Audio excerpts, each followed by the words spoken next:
अस्सलामुअलैकुम। Programme night addition में हम आपको खुशामदीद कहते हैं। नाजरीन, शहर इक़्तिदार के सियासी मंजरनामे का अगर खुलासा करें तो वो ये है कि एक तरफ हुकूमत और ताकतवर हल्के एक पेज पर हैं तो दूसरी तरफ PTI अंदरूनी इख्तलाफात में उलझी हुई है। यानी हुकूमत को टफ टाइम देने से पहले PTI को अपनी पार्टी के अंदर से ही टफ टाइम मिल रहा है। शेर अफजल मरवत को पार्टी से निकालने का मामला भी सुलझा नहीं कि इमरान खान 26वीं आईनी तरमीम के वक्त गायब रहने वाले 6 अरकान को पार्टी से निकालने का हुक्म भी दे चुके हैं। लेकिन अब ज़रा ये बताते हैं कि पार्टी की मौजूदा लीडरशिप किसी भी MNA या सेनेटर को पार्टी से निकालने के हक में नहीं है।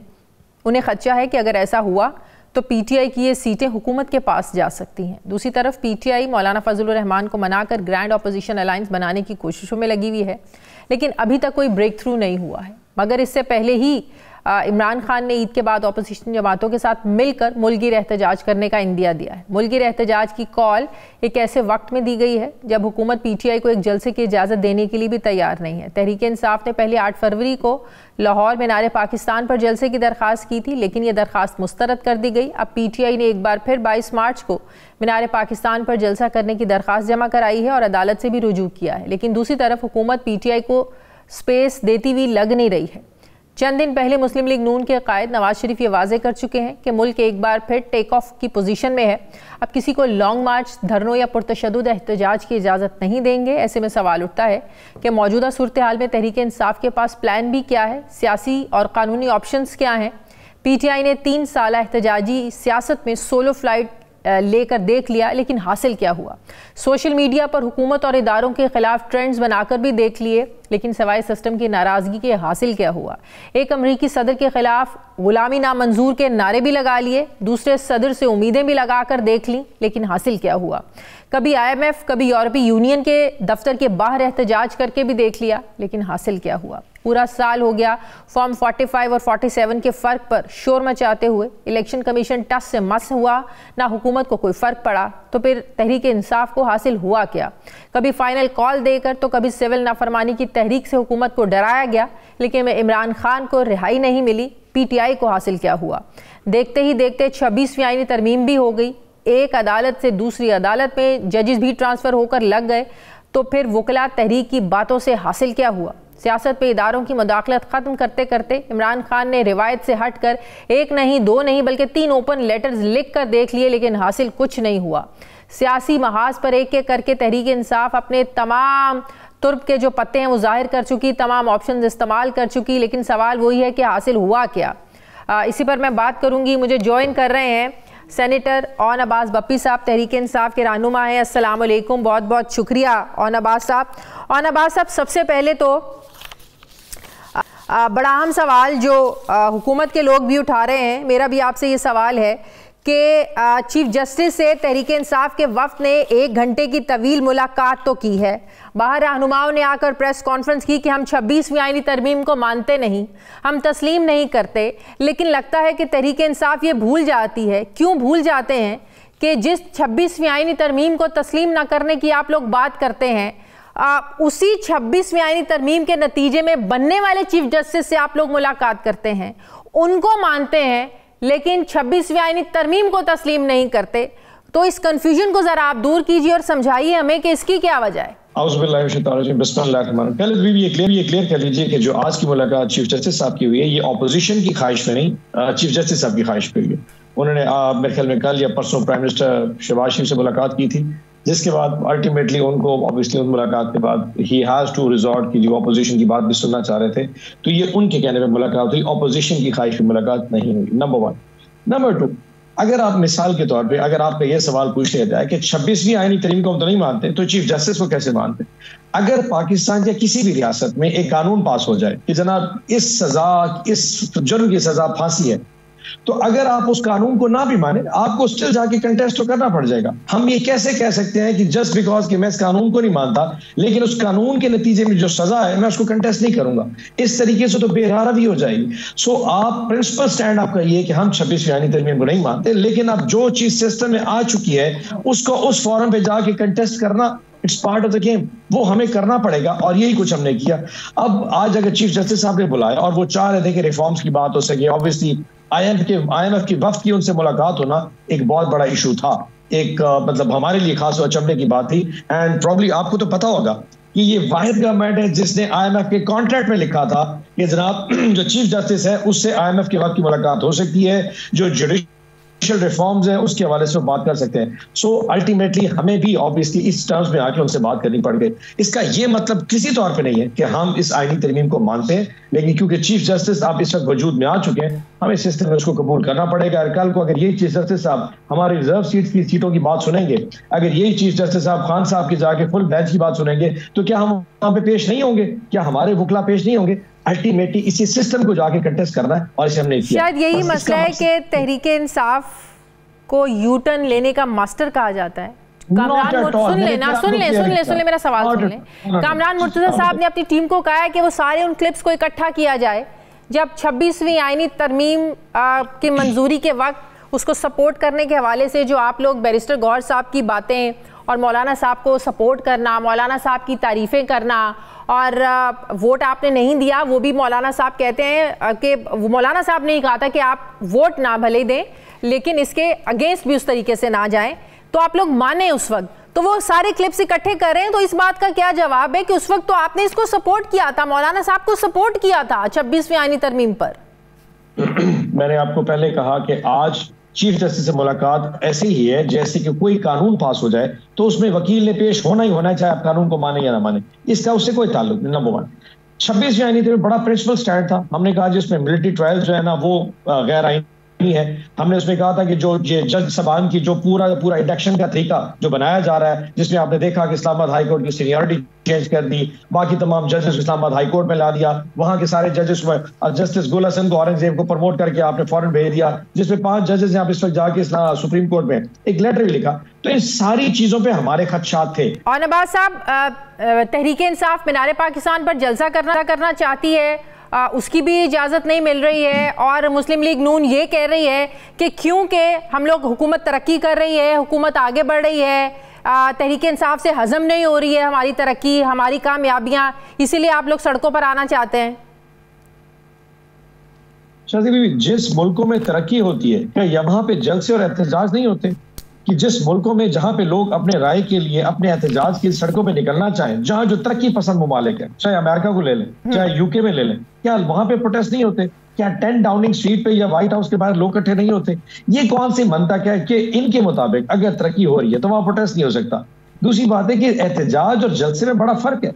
जलसा एक पावर शो होता है, कम से कम हुकूमत को अपनी औकात का अंदाजा तो हो जाएगा। आप एक दफा जलसे की इजाजत दे क्यों लेते? F9 पार्क में जलसा मांगते तो संजानी भेज देते, मीनारे पाकिस्तान मांगते तो कोना वाले सब्जी मंडी में भेज देते। एक दफा मीनारे पाकिस्तान अप्रूवल देके देख लें, आपको पता चल जाएगा कि आपकी कितनी तरक्की है और पाकिस्तान की अवाम कितने साथ खड़ी है। ये जो माइंडसेट जिसके साथ हम लड़ रहे हैं ना, ये जो मैं ना मानो वाली स्टबर्ननेस है, ये जो ढीठपन है, इसकी कोई अप्रोच नहीं है, इसकी कोई रैशनल नहीं है। देखिए ना, वो कहते हैं कि सवाबी जहां देखें ना उस सूबे में तो हुकूमत है, वहां आप लोग 8 फरवरी को जिस तरीके से एक बड़ी एक गैदरिंग इकट्ठी होनी चाहिए थी वो नहीं हो पाई, फिर वो जुनेद अकबर साहब की जो वीडियो ऑडियो लीक है उसका हवाला देते हैं, तो वो कह रहे हैं अपने जगह पर जहां पर इनकी हुकूमत है वहां तो लोग इकट्ठे नहीं कर पाए, तो बाकी जगहों पर तो ये वैसे ही एक्सपोज हो जाते हैं। सवाबी में ये तीसरा जलसा था और पिछले 2.5-3 महीने के अंदर तीसरा जलसा था। उसके बावजूद लोग अपने इमरान खान उनकी लीडरशिप वो करते हुए एतमाद करते वहां पे आए थे। आप पंजाब में एक जलसा में से करने क्यों नहीं देते? मैं एक सवाल आपसे पूछ लेता हूं, इनको डर किस चीज का? अगर लोगों ने नहीं आना, हमने फेल होना है, तो एक दफा हमारा फेलियर देख लीजिए, हमारा जो डिबेकल है वो आप देख लीजिए, हम बिल्कुल फारिग हो जाएंगे, वहां के 500,000 बंदा इकट्ठा होगा, अल्टीमेटली खत्म हो जाना चाहिए। लेकिन नहीं, खौफ ये है अगर जलसे की इजाजत दे दी और स्टेज के ऊपर सिर्फ एक फोटो लगा के रख दिया जिसपे इमरान खान नजर आया हुआ, वहां लाखों की आवाज में लोग आए, यकीन करें इनको रात को नींद भी इमरान खान से खौफ आता है। मैं आपसे चैलेंज करता हूं, मरियम नवाज शरीफ अगर इतनी मकबूल लीडर है और अवाम की जिंदगी में इतना फर्क आ सका है, अभी सड़क में किसी बाजार पे जाके लोगों के सामने खड़ी होकर बता दे जो पंजाब में इस वक्त किसान का हाल इस कर दिया है, जिसको अपने आप को ये मां कहती है, पंजाब का किसान बर्बाद हो गया। हम 5,000 रुपए मन गंदुम बेचने वाले आज 2400 रुपए मन पे गंदुम बेच रहे हैं। जब हमें 400 रुपए मन पे उस वक्त हम गन्ना बेचते थे, आज 250-250 रुपए पे मन पे गन्ना बेच रहे हैं। ऐसे हालात में समझती कि बहुत ज्यादा मकबूल लीडर है। एक छोटा सा जलसा किसी में, पंजाब छोड़े आप मीनारे पाकिस्तान, आप मुल्तान में इजाजत दे दे, आप भावलपुर में दे दे, आप डेरा गाजी खां में छोटा सा एक अप्रूवल देके देखें, पूरा पंजाब उस शहर में इकट्ठा होगा। सिर्फ इसलिए वो तायद करने के लिए आएगा, अपनी बेसिक सॉलिडारिटी दिखाने आएगा अपने लीडर इमरान खान के साथ। लेकिन खौफ है कि लोग ज्यादा निकल आए तो वो हम कहीं फेलियर का शिकार ना हो जाए। एंड हैविंग सेड दैट, एक चीज और मैं बता दूं, पाकिस्तान में जिस सिस्टम के साथ हम मुकाबला कर रहे हैं वो सिस्टम भी जानता है। जो इस वक्त पाकिस्तान में जो एक अरबाब इक़्तिदार है उसको भी पता है कि पाकिस्तान की अवाम किसके साथ खड़ी और किसके साथ नहीं खड़ी। लेकिन क्योंकि जिद है, जिद ये कि इमरान खान नहीं आएगा, सिस्टम के साथ भी इमरान खान के साथ जिद लेके खड़ा हो गया। लेकिन वो टाइम दूर नहीं है जब सिस्टम खुद एक्नॉलेज करेगा कि जब तक इमरान खान बाहर नहीं आएगा ये जो खलीज है सिस्टम और अवाम के दरमियान ये फिल नहीं हो सकती। ये आप बाहर आने की बात करते हैं, ख्वाजा आसिफ साहब कहते हैं कि तरले मिन्नतें कर रहे हैं अंदर बैठकर इमरान खान। एक बात बताऊं, अगर हमने तरले मिन्नतें करने होते ना तो इमरान खान को अडियाला में मिलने से, बाहर निकलने से कोई रोक नहीं सकता। जिन्होंने खान साहब को बाहर निकाले, जिनसे बात करनी, वो अभी शायद अडियाला जाके मिल सकते हैं। ये खान साहब का अपना माइंडसेट है कि मैं इनके साथ सेटल करके बनीगाला नहीं जाऊंगा, वरना इट टेक्स जस्ट 2 मिनट्स के 2 साल के लिए खामोशी होना ना, बनीगाला जाके बैठ जाए। पहले भी तो लोग ये लंदन जाते रहे, खान साहब भी लंदन चले, क्या फर्क पड़ता है। अल्टीमेटली एक लेगेसी बन रही है। पाकिस्तान आज वाहिद वो मुल्क है, मतलब कि 2 साल के लिए खामोश होकर बैठना नहीं चाहते आप लोग। हम कौन बन चुके हैं। देखिए बात सुने, खान निकल आएगा, काम खत्म हो जाएगा, लेकिन जो हर एक दिन गुजर, जो खान जेल में टाइम गुजार रहा है, हम कौन बनते जा रहे हैं। आज आप रेडी वाले से जाके पूछे ना तुम्हारी जिंदगी में मसला किस चीज का है, वो बताएगा किस वजह से है, किन की वजह से है। ये वो कौम है जो खान चाहता तो आज हम बन चुके हैं। आज तक किसी को ये नहीं पता था, हम तो डर और खौफ से बात नहीं कर सकते थे। आज एक रेडी वाला, एक गधा रेडी वाला, एक वैगन चलाने वाले को पता है उसकी जिंदगी मसला किस चीज की वजह से है। सो 2 साल कॉम्प्रोमाइज अगर करके ये कौम बन जाए तो बहुत छोटी कीमत है। लेकिन दुख ये है कि आपने उसको काल कोठरी बना कर दिया। आपने बुशरा बीबी को कहते तनाई में डाल दिया ताकि उसको ब्लैकमेल और कॉम्प्रोमाइज कराया जा सके। और अल्हम्दुलिल्लाह वो अभी भी स्टैंड ले खड़ा है। उसकी नर्व्स का आपसे मुकाबला नहीं है, उसके मुकद्दर से आपका मुकाबला नहीं है। आन साहब, अब आप लोग जिस ग्रैंड ऑपोजिशन अलायंस की बात कर रहे हैं, ये बात तो हकीकत है कि जब तक मौलाना फजलुर रहमान उसका हिस्सा नहीं बनेंगे, ज़ाहिर एक तगड़ा अलायंस तो बन नहीं सकता। मौलाना साहब से मामलात कहाँ तक पहुँचे? क्या मौलाना साहब ने कोई मुतालिबात रखे हैं आप लोगों के सामने? एक अर्ज करूं, हमारे मौलाना का जो बैकग्राउंड है, जो हिस्टोरिकल बैकग्राउंड है, वो इतना ज्यादा फेवरेबल नहीं था। हम बहुत बड़े मतलब complete different north and south pole पे खड़े रह गए। आज इस जगह पे आके कम से कम एक कमरे में हम 2 पार्टीज का एक जगह पे बैठना, लीडरशिप में बैठना, ये बहुत खुश आइंद है। चीजें आहिस्ता आहिस्ता इवॉल्व करती हैं। हमारा बहुत ज्यादा ये कि पॉइजनस किस्म का रिलेशनशिप है। अब चीजें आहिस्ता आहिस्ता डिवेल्प कर रही हैं। और वो डिवेल्प कैसे होती है? ये कोई लव हेट रिलेशनशिप नहीं होता, it's a point of interest. अगर हम दोनों जमातों के इंटरेस्ट कहीं पे आपस आके कन्वर्ज कर गए, जो कि कर रहे, मौलाना के साथ 26वीं आईनी तरमीम पे हाथ हुआ। मदरसे वाले जो अमेंडमेंट डाले आनी थी उन्होंने उसको विड्रॉ कर लिया। और मौलाना को पता है कि जिस तरीके से इस गवर्नमेंट ने उनको डिच किया, हम तो एक जगह पे खड़े खड़े मौलाना आहिस्ता आहिस्ता उस पोजीशन पे आ रहे हैं। एक पॉइंट आएगा जब मौलाना को एहसास हुआ कि जो ये लॉलीपॉप दे रहे हैं वो भी रियल नहीं है। लेकिन आप लोगों के साथ भी अभी कहाँ चलने का वो तैयार है? क्या मौलाना साहब ने ग्रैंड ऑपोजिशन अलायंस की सरबराही का मुतालबा किया है? अच्छा, मेरे नॉलेज में ऐसा कोई नहीं। असद कैसर साहब इसको हेड कर रहे हैं तो he might be knowing the details. अगर इस टाइम आके मैं टॉक शो में बैठ के करूं कि उन्होंने मुतालबा किया और हमने इनकार किया या सब कुछ, आई थिंक ये सारी की सारी जो मेहनत है वो रायगा चली जाएगी।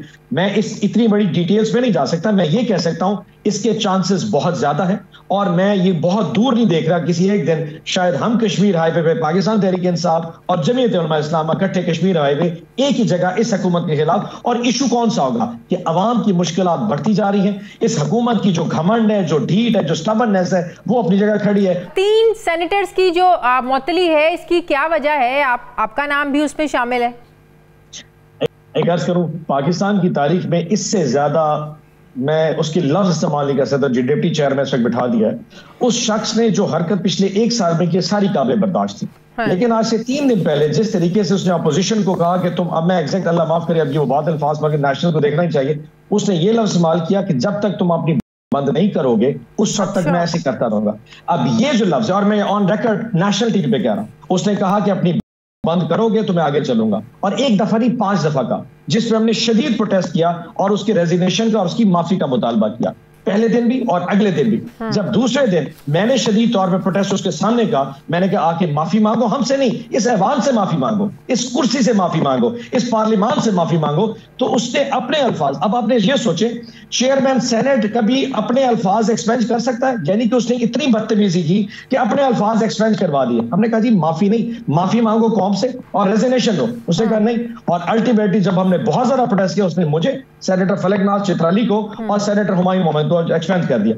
मजे की बात, ये इतना मिसोजिनिस्ट है, इसने सेनेटर फलकनाज चित्राली का जब तुम उछलना बंद करोगी तब मैं देखूंगा। अगर एक खातून के बारे में एक सेनेट का चेयरमैन जो वो चेयर कर रहा हो वो ये अल्फाज इस्तेमाल करे, आपका क्या माइंडसेट होगा? उस दिन फलकनाज ने पीटीवी पे आके कहा कि जो लफ्ज इस शख्स ने मेरे लिए इस्तेमाल किया है, अगर किसी की बहू बहन बेटी के लिए इस्तेमाल किया, इसी के लिए किया जाता तो क्या ये बर्दाश्त करेगा? नहीं। अल्टीमेटली इस गवर्नमेंट को आज उसको बिठाना पड़ा। आज इरफान सदीकी साहब ने आके और पूरा इजलास प्रोरोग कर दिया। यानी कि 3 सेनेटर सिर्फ इसलिए कि तुमने एक गलत इस्तेमाल की, जबान इस्तेमाल की, हमने प्रोटेस्ट किया, उसने मुझे सस्पेंड कर दिया।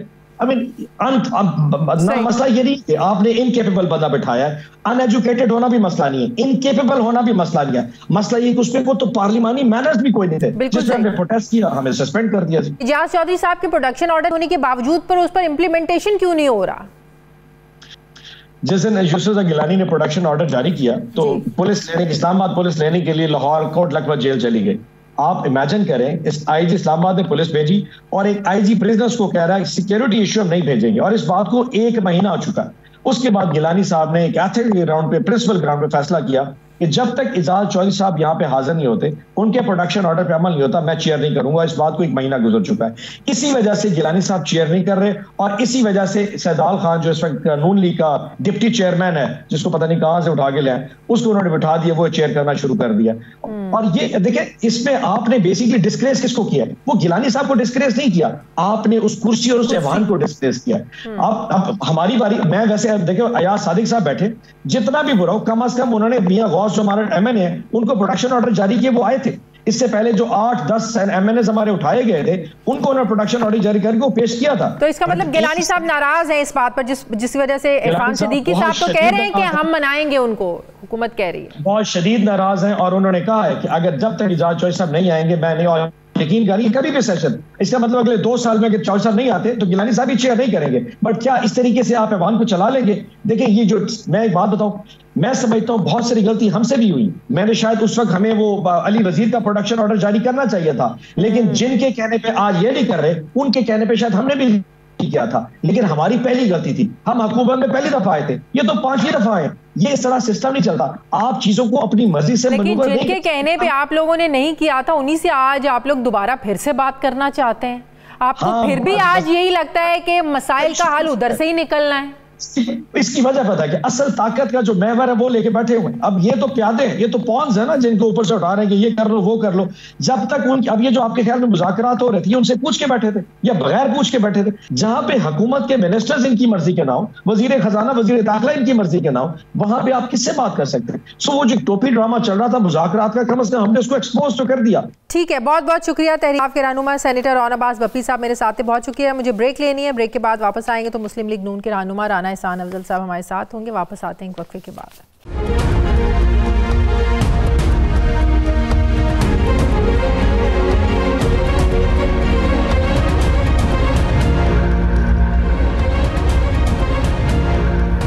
ब्रेक के बाद एक बार फिर से आपको खुशामदीद कहते हैं। नाजरीन, पाकिस्तान में बड़े बड़े दावों और इल्ज़ामात की जो सियासत है, ये कोई नई बात नहीं है। फ़र्क सिर्फ इतना है कि अब मुल्क में पॉलिटिकल पोलराइजेशन की वजह से दावे हों या इल्ज़ामात, इनमें बहुत ज़्यादा शिद्दत आ गई है। हैरत तो ये है कि आपस में लड़ते ही सियासतदान कैसे भूल जाते हैं कि पाकिस्तान में इक़्तिदार का पहिया घूमने में आखिर देर ही कितनी लगती है। अभी कल की बात है कि मुल्क की सबसे ज़्यादा मुहिब्बे वतन जमात तहरीक इंसाफ थी, लेकिन आज ये एजाज़ मुस्लिम लीग नून के पास है। कल तक तहरीक इंसाफ मुल्क दुश्मनी और गद्दारी का सर्टिफिकेट बांट रही थी, आज यही काम मुस्लिम लीग नून पूरी जानफशानी से करती नज़र आ रही है। पहली की तरह आवाम आज भी मुश्किल में है, महंगाई से तंग है। फ़र्क बस ये है कि कल तक तहरीक इंसाफ तरक्की के दावे करती थी और ऐसे ही दावे आज नून लीग करके शादियाने बजा रही है। कल तक सेम पेज इमरान खान के हाथ में था, इन्हें और किसी की परवाह नहीं थी, लेकिन आज यही सेम पेज वज़ीर आज़म शहबाज शरीफ के हाथ में है। लेकिन फिर भी उनके दिल में वसवसे आते हैं कल तक इत्तेहादी इमरान खान से खुश नहीं थे और आज इत्तेहादी नून लीग से शिकवा करते हैं कि वो वादे पूरे नहीं करते। कल तक RTS बैठने पर सिलेक्टेड वज़ीर-ए-आज़म के ताने इमरान खान को मिल रहे थे और आज फॉर्म 45 और 47 के फ़र्क के इल्ज़ामात वज़ीर-ए-आज़म शहबाज शरीफ का पीछा कर रहे हैं। कल तक PTI की हुकूमत के ख़िलाफ़ मौलाना फजलुर रहमान PDM जमातों की ज़रूरत है और आज शहबाज शरीफ की हुकूमत के ख़िलाफ़ भी PTI को मौलाना साहब की ज़रूरत है, बल्कि शिद्दत से ज़रूरत है। कल तक पीका एक्ट आज़ादी इज़हार राय और जमहूरियत पर हमला था और आज उसी पीका एक्ट में हुकूमत को मीडिया और जमहूरियत की बका नज़र आती है। कल तक 63A पर सुप्रीम कोर्ट के फैसले और अदलिया से उठने वाली गुड टू सी यू की आवाज़ों पर नून लीग को एतराज़ था और आज PTI 26वीं आईनी तरमीम और जजिस के ट्रांसफ़र को कोर्ट पैकिंग की नज़र से देख रही है। कल तक PTI पर इल्ज़ाम था कि वो अपोजिशन को एहतजाज से रोकने के लिए कोरोना पाबंदियों का सहारा ले रहे हैं और आज यही इल्ज़ाम नून लीग पर भी है कि वो PTI के एहतजाज से बचने के लिए अहम इवेंट्स के पीछे छुपते हैं। सवाल ये है कि इक़्तिदार का पहिया घूमते ही सियासी जमातों के नज़रियात अचानक से बदल क्यों जाते हैं, इनकी सोच बदल क्यों जाती है। एक जमहूरी मुल्क में अपोजिशन को एहतजाज की इजाज़त क्यों नहीं है? अगर वज़ीर आला मरीम नवाज़ नारोवाल में जलसा कर सकती हैं तो PTI लाहौर में क्यों नहीं कर सकती? PTI मीनार पाकिस्तान में जलसा करना चाहती है लेकिन उन्हें इजाज़त नहीं मिल रही है। मैं बात करूँगी, मुझे राना एहसान अफजल साहब ज्वाइन कर रहे हैं, वज़ीर आज़म के कोऑर्डिनेटर हैं। अस्सलाम वालेकुम, बहुत बहुत शुक्रिया राना साहब आपका। राना साहब, एक तरफ आप लोग कहते हैं कि PTI बिल्कुल एक्सपोज हो जाती है जब इनकी कॉल के बावजूद लोग निकलते नहीं हैं। ये चंद हज़ार लोग इकट्ठे नहीं बल्कि सैकड़ों लोग तक तो ये इकट्ठे कर नहीं पाते हैं, कोई इनकी कॉल को अब सीरियस नहीं लेता है। वाकई अगर ये बात है तो इनको और एक्सपोज होने दें। क्यों जब तहरीक इंसाफ कहीं जलसा करने का नाम लेती है, इजाज़त मांगती है, तो हुकूमत बौखला जाती है, इजाज़त देती नहीं है? इसके पीछे क्या वजह है?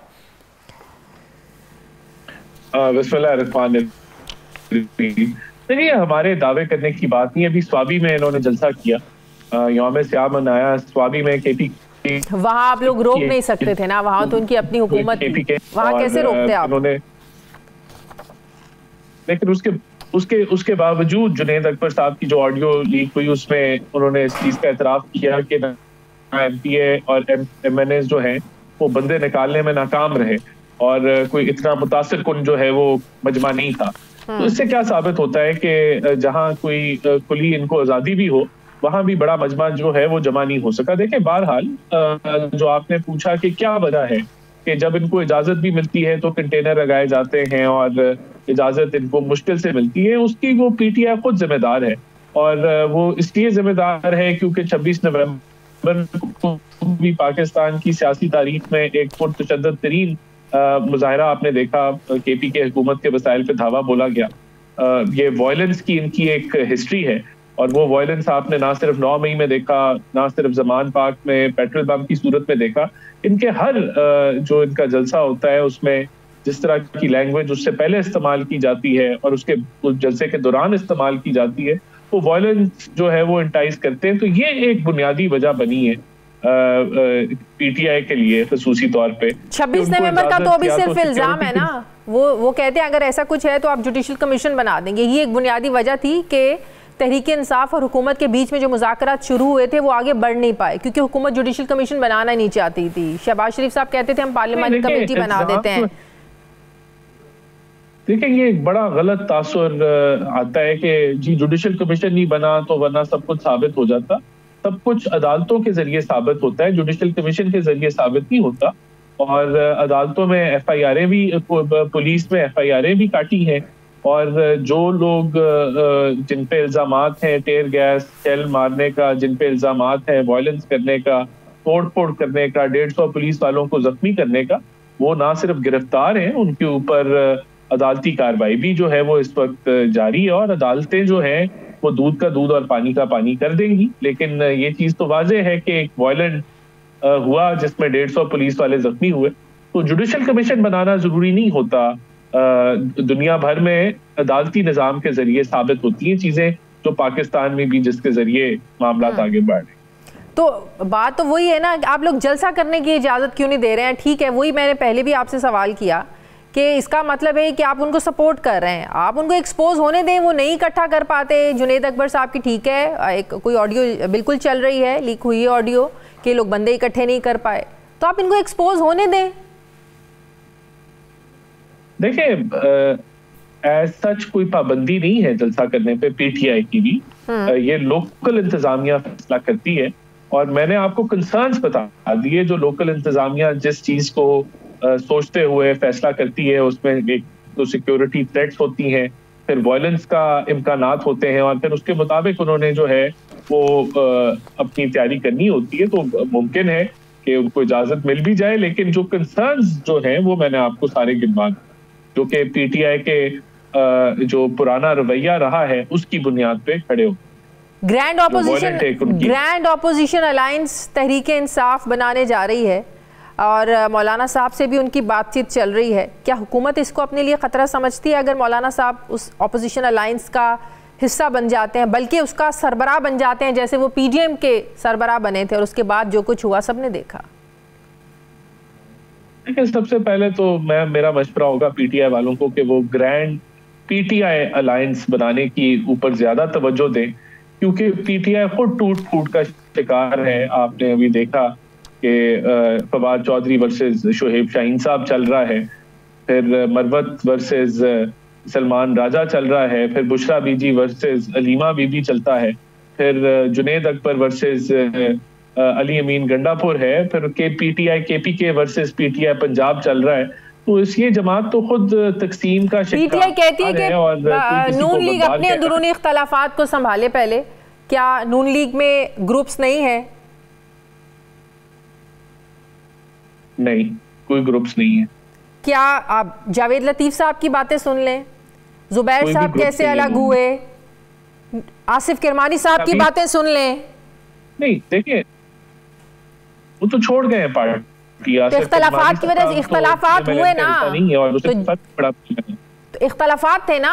नहीं, देखें एक चीज होती नहीं, हमारी जमात तो अल्हम्दुलिल्लाह इस वक्त हुकूमत में है, वफाक में भी, सूबे में भी, और कोई ऐसे इख्तलाफात नहीं है जो पार्टी की वर्किंग को इम्पैक्ट करें। लेकिन यहाँ तो पार्टी पीटीआई के इख्तलाफात की बात करें तो वो पार्टी वर्किंग को इम्पैक्ट करते हैं, क्योंकि कोई किसी को गद्दार कह रहा है, कोई किसी को गद्दार कह रहा है, कोई कह रहा है कि कोई करप्ट है, दूसरा। तो ये जो मामलात हैं ये आपको नून लीग में तो बिल्कुल भी नहीं नजर आते। और ग्रैंड अलायंस अगर बनाने की जरूरत है तो पीटीआई पहले यहाँ बना ले। बाकी अगर मौलाना साहब को पहले वो लेके तो आए ना, किस एक दूसरे के खिलाफ इल्जामात हैं।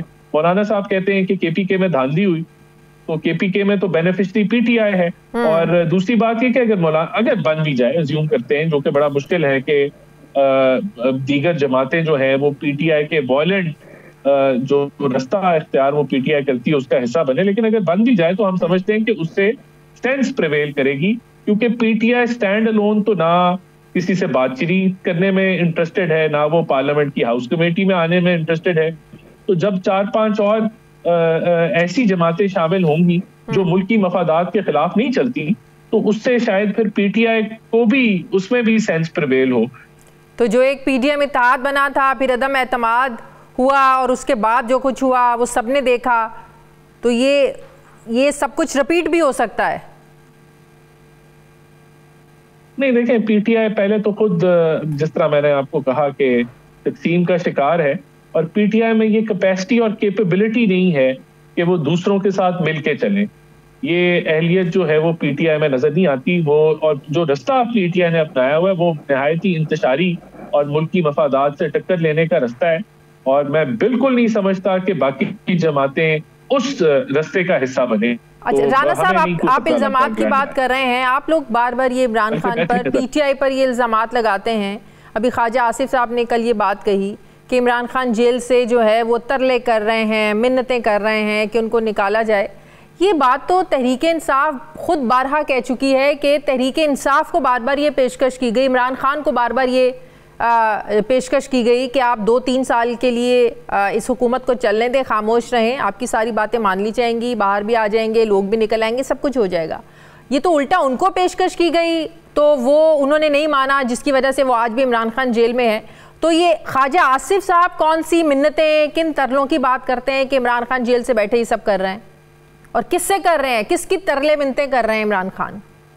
देखें, ये तो पीटीआई का मौकफ है कि 99% जिस तरह अली अमीन गंडापुर ने साहब ने कहा कि हमारे मामला तय पा गए थे और वो 1% फिर उनको नहीं मिल सका, कि उनको जो है वो मुख्तलिफ ऑफर्स। देखें, पीटीआई की सारी काविश फ्री इमरान खान के ऊपर थी, चाहे वो अमेरिका के कांग्रेसमैन को अप्रोच करना, जो कि एक बहुत बड़ा यू टर्न था उनकी पॉलिसी से, उनको उसमें भी कामयाबी हासिल नहीं हुई। ऑक्सफोर्ड का इलेक्शन लड़ना भी पाकिस्तान में मुदाखलत कराने के लिए था। यूनाइटेड नेशन, IMF, दुनिया भर में ढंडोरा पीटना, मकसद एक ही था कि खान साहब को रिहा कराया जाए। आपने देखा कि जब मुज़ाकरात हो रहे थे तो चीफ से एक मुलाकात पे कितने खुश हो गए थे। तो इनकी ये सिर्फ पॉलिटिकल रेटरिक है, ये डेस्परेशन पे उतर आए हैं। कभी ये गिरबान पकड़ते हैं, कभी ये पैरों पे हाथ लगाते हैं। तो ये तो इनका मौकफ है जो कि बिल्कुल वो तो आज भी कहते हैं कि इमरान खान को नहली खत्म करने की पेशकश की जा रही है। तो मेरे ख्याल से इससे अच्छा मौका फिर उनको और नहीं मिलेगा। ये पॉलिटिकल रेटरिक है, इसमें कोई हकीकत नहीं है, और अगर कोई ऐसी ऑफर उनको हो रही है तो वो 1 सेकंड में ले ले। तो इस बात में कितनी हकीकत है कि इमरान खान तरले कर रहे हैं और मिन्नतें कर रहे हैं? आपके सामने है ना जी। चीफ से जब मुज़ाकरात के दौरान में जब मुलाकात हुई तो कितना उन्होंने इस चीज को मुस्बत समझा। आए रोज वो उनको खत लिखते हैं ताकि कोई ना कोई मामला जो है वो तय, और ये वो खुद कहते हैं कि हम उनसे बातचीत करना चाहते हैं। तो इन सब चीजों का मकसद क्या है? मकसद है ना रोए, और कुछ भी नहीं। ठीक है। चीफ जस्टिस से तहरीके इंसाफ के डेलीगेशन ने मुलाकात भी की है और उनसे ये शिकायत लगाई हैं कि आपके किसी हुक्म पर अमल दरामद नहीं होता है। अदालती रिफॉर्म्स के हवाले से 10 नुकाती एजेंडा शेयर किया है। तो ये काम रिफॉर्म्स करना ही तो हुकूमत के काम होते हैं। ये ऑपोजिशन जाके चीफ जस्टिस से ये बात कर रही है कि ना तो आपके ऑर्डर्स पर कोई इम्प्लीमेंटेशन हो रही है और अदालती रिफॉर्म्स के हवाले से वो अपनी तजावीज़ दे रहे हैं चीफ जस्टिस साहब को जाके, और वो कहते हैं कि हम तो 26वीं आईनी तरमीम को मानते ही नहीं हैं। देखें, अगर वो 26वीं आईनी तरमीम को नहीं मानते तो फिर ये 26वीं आईनी तरमीम की वजह से ही जस्टिस याया आज सुप्रीम कोर्ट के चीफ जस्टिस हैं, फिर तो उनको उनसे मिलना ही नहीं चाहिए था। तो जब वो उनसे मिल रहे हैं तो इसका मतलब है कि वो 26वीं आईनी तरमीम को मानते भी हैं और वो चीफ जस्टिस को चीफ जस्टिस भी मानते हैं, और उन्हीं से तभी वो शिकायतें कर रहे हैं। तो मेरे ख्याल से पीटीआई का अब यही रवैया है हर जगह के, वो हर जगह रोना रोते हैं और ड्रामेटाइज करते हैं और पॉलिटिकल रेटरिक अपनी पेश करते हैं, लेकिन ना उनकी आवाज पे किसी डोनाल्ड ट्रंप ने कोई लब्बैक कहा, ना रिचर्ड ग्रेनल ने लब्बैक कहा, ना किसी कांग्रेसमैन ने के कहने से कुछ हुआ। पीटीआई के लोग कहते हैं कि हमें तो उनसे उम्मीद ही नहीं थी और ना ही हम चाहते हैं कि वो इस मामले में अपना कोई रोल प्ले करें। देखें, तो इमरान खान ने बारहा सहाफियों से बात करते हुए बात कही कि उन्हें सिर्फ अल्लाह से उम्मीद है। स्ट्रेटजी होती है, देखें, कहना यही होता है, लेकिन जो अमाल हैं और जो एक्शंस हैं वो कुछ और बताते हैं। रिचर्ड ग्रेनल को पीटीआई की लीडरशिप उनके ट्विटर पे शिकायतें लगाती थी, टैग करती थी, रीट्वीट करती थी, उस पर खुशी मनाती थी। डोनाल्ड ट्रंप के हवाले से कोई एक नहीं 10,000 तज्जिए हुए कि पता नहीं क्या होने जा रहा है। वो सारा पीटीआई ड्रिवन और पीटीआई सोशल मीडिया ड्रिवन वो सारा बयानिया था। अब जाहिर सी बात है जब सुबकी हो गई है तो वो इस तरह के बयान दे रहे। ठीक है, बहुत शुक्रिया राना एहसान अफजल साहब, कानून के रहनुमा, वज़ीर आज़म के कोऑर्डिनेटर, बहुत बहुत शुक्रिया आपका। मुझे ब्रेक लेनी है नाज़रीन, वापस आते हैं वक्फे के बाद।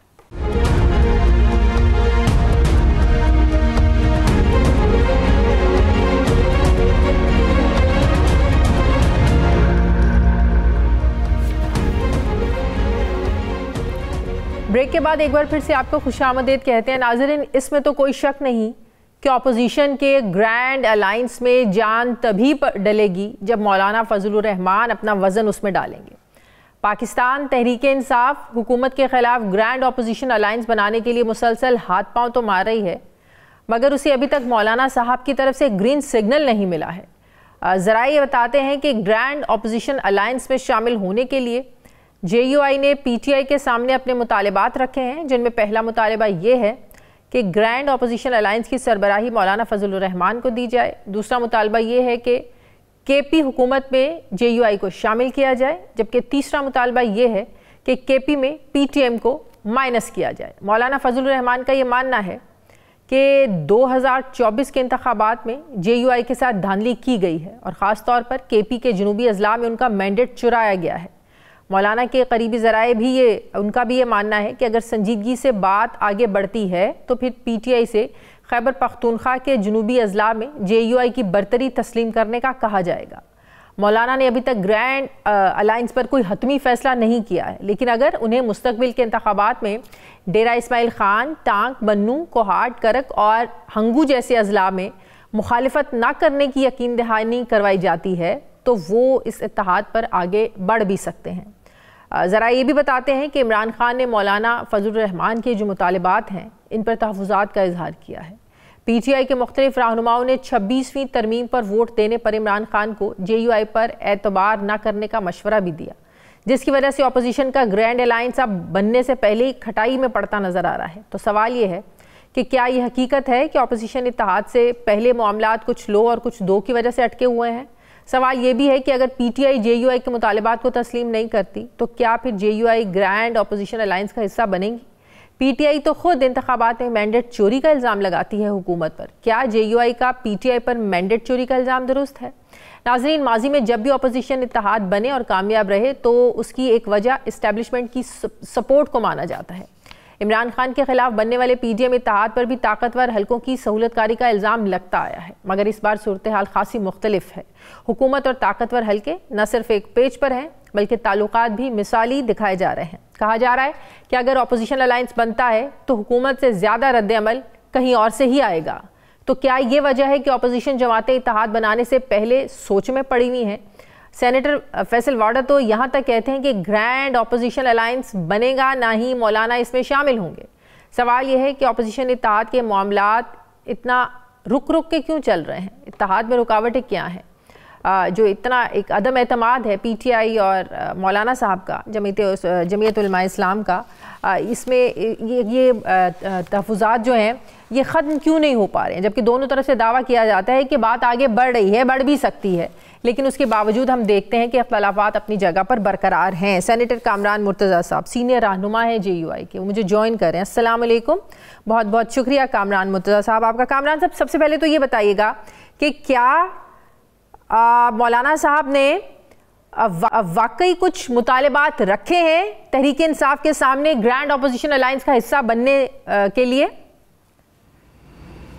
आपने तो चार्जशीट कर दिया और पूछा आपने बाद में कि क्या वाकई मुतालबात रखे हैं। सर, इसमें से कोई भी ऐसी बात नहीं है कि तहरीक इंसाफ ने जो है वो अपोजिशन अलायंस का हिस्सा बनने के लिए, जाहिर है मुलाकातें तो हुई हैं, राब्ते भी जारी हैं, तो सर कोई तो वजह है कि मौलाना साहब आगे बढ़ नहीं पा रहे हैं। ऐसा है कि हमारा एक माजी आप देखिए PTI के साथ रहा है और आपस में तलखियाँ भी रही हैं दोनों तरफ से, तो उस तलखियों को हमने ख़त्म किया है। हम वर्किंग रिलेशनशिप पे आ गए। 26th अमेंडमेंट पे जिस पे जो है ना वो बहुत जो है ना वो कोई दूसरी जमातें जो है ना वो उस पर क्रेडिट ले रही हैं, हमने तो उसको जो है उसमें PTI को इन्वॉल्व किया, इंगेज किया और तकरीबन हर काम उनकी रजामंदी से किया। बाद में उसमें माने या ना माने, मगर उस दौरानिए के क्लिप निकलवा लीजिए। इवन जो है ना उस दौरानिए के क्लिप जो है वो जिस दिन ये पास हुई है उस दिन के भी क्लिप निकलवा लीजिएगा। एक क्लिप जो है ना स्पेशल जो है वो मौलाना साहब के घर के सामने है, बैरिस्टर गौहर साहब का और मौलाना साहब का, और दूसरा जो है ना वो जो स्पीचेस हुई हैं नेशनल असम्बली में उसको भी देख लीजिएगा, तो खुद बात जो है ना समझ आ जाएगी। और उसके अलावा बहुत सारे क्लिप हैं, मैंने वैसे कह दिया किसी दोस्त को कहा है, मैंने कहा कि सारे क्लिप करके जहाँ पे भी ऐसे इतराज़ आते हैं, कोई हमें भी याद है, बड़ी तारीफ की थी मौलाना साहब के किरदार की।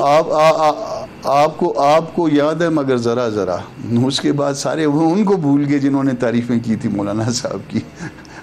तो एनी हाउ, मौलाना साहब क्या आप एक्सपेक्ट करते हैं उनसे कि हम जो हमारी अददी इस वक्त तादाद जो है इसमें अपना इसमें नेशनल असम्बली में और इसमें सेनेट में उसके बाद हम उनकी जो है ना वो हेडशिप लेके और उसके बाद जो है ना हम किसी के हाथों में इस्तेमाल होंगे। मौलाना साहब से ये एक्सपेक्ट करते हैं आप, और गवर्नमेंट में हिस्सा लेंगे जब हम उसमें हमारे पास कोई उसमें शेयर नहीं है, या हमारा जो है ना उसमें कहना ये है कि ये सारा कुछ ये असम्बलियाँ जैली हैं, तो फिर हम उसमें क्या जैली असम्बलियों की गवर्नमेंट में बैठेंगे? ये असम्बलियों में बैठना बताते खुद एक कंट्राडिक्शन है, मगर वो फोरम हम नहीं छोड़ना चाह रहे हैं इस वक्त, ताकि हमारी आवाज़ जो है ना ये ना कहा जाए कि ये हम एक मौसर आवाज़ के तौर पे, सेनेट में भी आपने देखा होगा हम एक मौसर आवाज़ के तौर पे बात करते हैं, नेशनल असम्बली में भी आपने देखा होगा मौसर आवाज़ है, तो वो हम फोरम नहीं छोड़ना चाह रहे हैं। ठीक, इसका मतलब ये है कि इस वक्त तहरीक इंसाफ से नाराज़गी कह लें या शिकवा कह लें या तहफ़्फ़ुज़ात कह लें, वो इस वक्त बड़ी वजह यह है कि जिस तरीके से 26वीं आईनी तरमीम पर पहले वो माने, सपोर्ट किया वो अलग बात है, उन्होंने वोट नहीं दिया, मौलाना साहब के किरदार की तारीफ़ की, लेकिन अब सिरे से ही कह रहे हैं कि हम तो 26वीं आईनी तरमीम को मानते नहीं हैं। उन्होंने चीफ जस्टिस साहब से भी आज मुलाकात की और यही सारी बातें की। वो जो वोट नहीं दिया वो भी मौलाना ने कहा कि तुम वोट ना दो, हम वोट देते हैं, हम आपके वोट ना देने पे एतराज़ नहीं करेंगे, आप हमारे वोट देने पे एतराज़ नहीं करेंगे, ये बात तय हुई थी, ये बात भी हुई है। तो अब चलें, बहरहाल ठीक है। जो उसके बाद मतलब और बढ़ गया है तरमीम वाला जब जब ये 26वीं तरमीम वाला मामला ख़त्म हुआ तो फिर उसके बाद तो गवर्नमेंट की और उनके राब्ते शुरू हो गए थे, फिर थोड़ा सा जो है ना वो डिस्टेंस हो गया था, मगर उसके बाद डिस्टेंस दोबारा ख़त्म हुआ है। फिर पीटीआई ने जब राब्ते किए मौलाना साहब से, उनके घर पे भी आए और फिर मौलाना भी गए, असद कैसर साहब के घर पे, अचकज़ई साहब के घर पे गए और उसमें राब्ते काफ़ी बड़े हैं। फिर मेरे और असद कैसर साहब के दरमियान जो है वो बातचीत हुई है और जवाब जो है वो पीटीआई ने देना है, हमने नहीं देना। और एक चीज़ आपको और बता दूं कि शायद खाकान साहब और अचकज़ई साहब ज़ाती हैसियत में एक कोई कॉन्फ्रेंस करने जा रहे हैं, शायद 27-28 डेट होगी, तो उसमें जो है ना वो मौलाना ख़ुद तो मौजूद नहीं है, मगर शायद जो है ना वो सेकंड लेयर जो है वो शायद शिरकत भी करे, मगर वो उनकी ज़ाती हैसियत में होगी। जब तक वो पीटीआई के साथ मामला फाइनल नहीं हो जाएंगे उस वक्त तक जो है ना वो हम अलायंस की सूरत में नहीं बैठेंगे। पीटीआई से किस चीज़ के जवाबात चाहिए? ऐसा क्या आप लोगों ने सामने रखा है? क्या पूछना चाहते हैं? क्या आप लोग चाहते हैं कि पीटीआई करे जो आप चाह रहे हैं कि अब जवाब उन्होंने देना है? आपने बॉल उनकी कोर्ट में तो डाल दिया, क्या जवाब चाहिए आप लोगों को? जब जवाब आ जाएगा, अगर वो उन्होंने इमरान खान साहब के सामने रखनी थी हमारी बातें, जवाब आ जाएगा, फिर उसके बाद बात आगे बढ़ेगी तो भी आपको पता चल जाएगी, नहीं बढ़ेगी तो भी आपको पता चल जाएगी। मगर अभी तक फिल वक्त जो है ना ये हमारी और उनकी बात है और वो फिर इसको जो है हम उस वक्त तक नहीं, मतलब कि इसका मतलब है मामला चल रहे हैं, मामला रुके नहीं हैं, ये मामला आगे बढ़ भी सकते हैं। नहीं, किसने कहा कि मामले रुके हैं? किसने कहा मामला रुका है? मैंने आपको बताया कि ये 27-28 वाली जो कॉन्फ्रेंस है वो गो के वो दो दोस्त जो है वो ज़ाती हैसियत में कर रहे हैं, महमूद खान अचकज़ई साहब और शाहिद खाकान, मगर हमारी जो है ना सेकंड लेयर जो है ना उसमें मौजूद होगी और अपना पार्टिसिपेट करेगी। उसमें ज़ाहिर है और पार्टियां भी आएंगी बशमूल पीटीआई के, तो वो कुछ ना कुछ वो बात आगे बढ़ेगी। आगे एक तो रमज़ान शुरू हो गया, दूसरा मौलाना साहब जो है मुल्क में नहीं होंगे कल परसों के बाद, 2-3 दिन के बाद। आज तो कोयटा में थे, कोयटा से चले गए। तो कामरान साहब, मौलाना साहब ने जब से वो जाहिर है वो मुतालबा कर रहे हैं नए इलेक्शंस की तरफ हमें जाना चाहिए, उसके बाद हमने देखा शहबाज शरीफ साहब भी गए, मुलाकात हुई, हुकूमत कहीं से खौफजदा है? ज़ाहिर है हुकूमत भी मौलाना साहब की जो एक पावर है, उनकी स्ट्रीट पावर कह लें, या उनको अदराक है इस बात का कि मौलाना साहब अपना वज़न कहीं भी रख दें तो ज़ाहिर है वो जगह भारी ही होगी, उसकी वैल्यू होगी। तो क्या ये खौफ आप लोगों को नज़र आया कि प्राइम मिनिस्टर साहब मिलने आ गए? नहीं, मैं नहीं कह सकता। मुझे शहबाज साहब का पूरा एहतराम है और मैं किसी को खौफजदा की बात जो है ना वो सोच भी नहीं सकता, कहना तो दूर की बात है। बहरहाल जो है ना, चूँकि पार्टियां अगर मिल जाएं, एक और एक दो नहीं होते ना, फिर 11 हो जाते हैं, तो फिर हाँ, तो उसका वज़न फिर कुछ ना कुछ तो ज़ाहिर होता है। और हमारा एक नून के साथ भी एक माजी रहा हुआ है, एक ताल्लुक़ रहा हुआ है, तो वो फिर उनकी समाजी ताल्लुकात भी हैं मौलाना साहब के साथ, तो वो फिर आते जाते हैं ताल्लुकात, वो कभी टूटे नहीं हैं, कभी इस तलखी की हद तक नहीं गए, बावजूद ये कि हमारे तहफ़्फ़ुज़ात इलेक्शन के हवाले से हैं, गवर्नमेंट के ऊपर हैं, मगर ज़ाती ताल्लुकात में तलखी कभी नहीं आई उनके। बिल्कुल। तो नए इलेक्शंस के हवाले से हुकूमत क्या समझती है? आप लोगों को लगता है कि हुकूमत अग्री होगी ये मामला, अगर मिल बैठ कर आप भी हुकूमत से बात करें इस हवाले से, इतना आसान होगा इस हुकूमत के लिए? हुकूमत के लिए तो हुकूमत के बहुत सारे दोस्त जब अकेले होते हैं तो ये तो मानते हैं, फॉर्म 47 की बात भी मानते हैं, इलेक्शन के नताइज भी, मगर वो फिर ये कहते हैं कि कौन से इलेक्शन जो है ना वो दुरुस्त नहीं है, दुरुस्त हुए हैं। तो वाकई कोई इलेक्शन भी दुरुस्त नहीं हुआ है, ना ये 24 वाला इलेक्शन दुरुस्त हुआ है, ना 18 वाला इलेक्शन दुरुस्त हुआ है पाकिस्तान में। और असल मसला ये है कि असल मसला जो है ना, इलेक्शन फेयर और फ्री करवाए जाएँ और जिनका मैंडेट है उनके हवाले किया जाए। असल मसला ये है कि मैंडेट के ऊपर ये चोरी डाका बंद होना चाहिए। अगर खाली इलेक्शन हो जाए तो वो मसला हल नहीं करते, इलेक्शन हो जाए फेयर और फ्री हों तब मसला हल हो। हाँ, लेकिन ये उज़र देना कि पाकिस्तान में कभी कोई इलेक्शन साफ शफाफ नहीं हुए तो एक गलत रिवायत या गलत तरीकाकार जो चलता आ रहा है ये लिंगर ऑन तो नहीं हो सकता। आप इस सियासी जमातें समझती क्या हैं कि इस मुल्क में साफ इलेक्शन ना होने की, साफ शफाफ इलेक्शन ना होने की सबसे बड़ी वजह है क्या? इस्टेब्लिशमेंट को समझती हैं सबसे बड़ी वजह जो है ना इस्टेब्लिशमेंट है। इस्टेब्लिशमेंट अपनी ताकत जो है ना वो नहीं देना चाहती सियासतदानों को, या उसमें जो है ना दस्तूर के मुताबिक ताकत हवाले नहीं करना चाहती। उसके लिए जो है ना एक पार्टी को इंतज़ाम कर लेते हैं, ले आते हैं, दूसरी पार्टी रोड पे चली जाती है, इसमें उनकी ताकत जो है बहाल रहती है। इस पाकिस्तान की मसाइल का असल जो है ना वजह इस पाकिस्तान के मसाइल की ये है।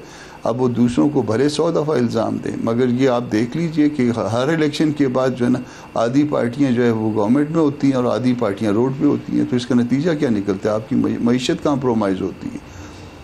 नहीं तो इसमें कसूर सियासतदानों का नहीं है, वो क्यों अपना कंधा फराहम करते हैं, वो क्यों साथ चलने के लिए तैयार होते हैं? अगर सियासतदान एक हो जाएं, सियासतदान ही कुछ सारे मामलात अपने हाथ में ले लें। सबसे बड़ा इशू है भी यही। अगर पॉलिटिशियन एक हो जाएं और उसको कंधा न दें और हम ये अहद कर लें कि हमने दस्तूर के मुताबिक चलना है, ये पाकिस्तान हमारा वतन है, हमने यहाँ दस्तूर के मुताबिक चलना है और ये जो भी जीत जाए उसको हमने जो है ना उसका मैंडेट डिस्टर्ब नहीं करना, तो मेरा ख्याल है पाकिस्तान अगले 5-7 साल में टेक ऑफ कर जाएगा। तो क्या हुकूमत में बैठे लोगों को इस बात का अदराक है? ये रियासत में बैठे लोगों को इस बात का इदराक करवाइए। सही, ठीक है। बहुत बहुत शुक्रिया JUIFA के रहनुमा सेनेटर कामरान मुर्तज़ा साहब मेरे साथ है। बहुत शुक्रिया आपका। नाज़रीन, प्रोग्राम का वक्त खत्म हो गया। फीडबैक दें, अपना ख्याल रखें, मुझे इजाज़त दें। अल्लाह हाफ़िज़।